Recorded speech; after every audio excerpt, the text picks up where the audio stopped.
Nazdar, vítam ťa pri novom videu z mojej dielne. Dneska tu máme na ukážku jeden vôž, ktorý som robil na zakázku.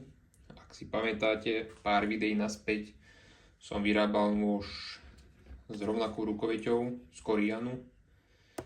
A zákazník, ktorý si ho kúpil, ma požiadal o menší model Alfa v rovnakom prevedení, ale tentokrát bez koženého púzdra, ale s oranžovým kidexom, tak aby ladil s vnútorným linerom v rúčke a rovnako aj s parakordom.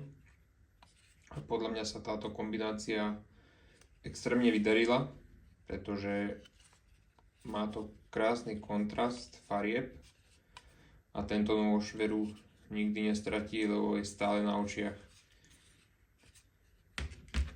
Nôž je vyrobený zo 3,8 mm ocele Elmax, kalenej na 60 stupňov Rockwella. Povrchová úprava tu je zvolená satín s tým, že sa na vrchu nechali vlastne povrchové stopy ocele z valcovania.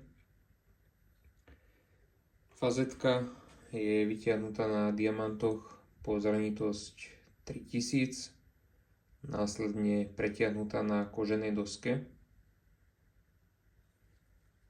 Rúčka je vyrobená z materiálu Korian, ktorá je podlepená 1 mm G10 oranžovou a je na karbónových pinoch.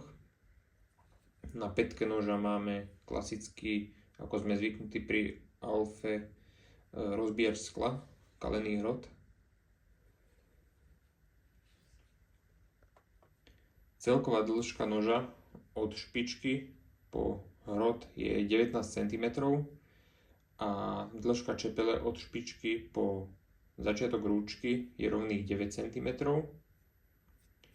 Nôž perfektne sedí v ruke, palcom sa krásne zaprieme o chrbát čepele a následne je kidexové púzdro vyrobené z 2 mm kidexu oranžovej farby, reflexne oranžová. Do spodku máme vetriace dierky, čiže je jednoduché púzdro vyfúkať. Nôž perfektne sedí, nevypadne. Jednoducho, úplne ľahko ide vytlačiť, ale zároveň aj cvakne dovnútra.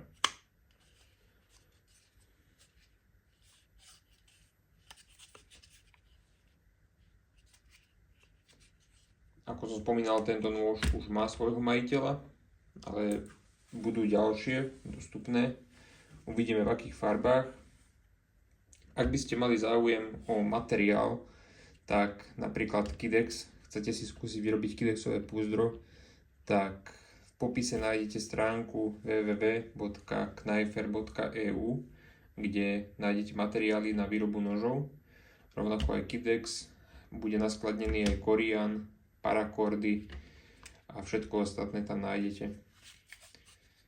Ďakujem za zhliadnutie a poteší ma každý odber, like aj komentár, čo si myslíte o tomto noži. Takže ďakujem a vidíme sa pri ďalšom videu.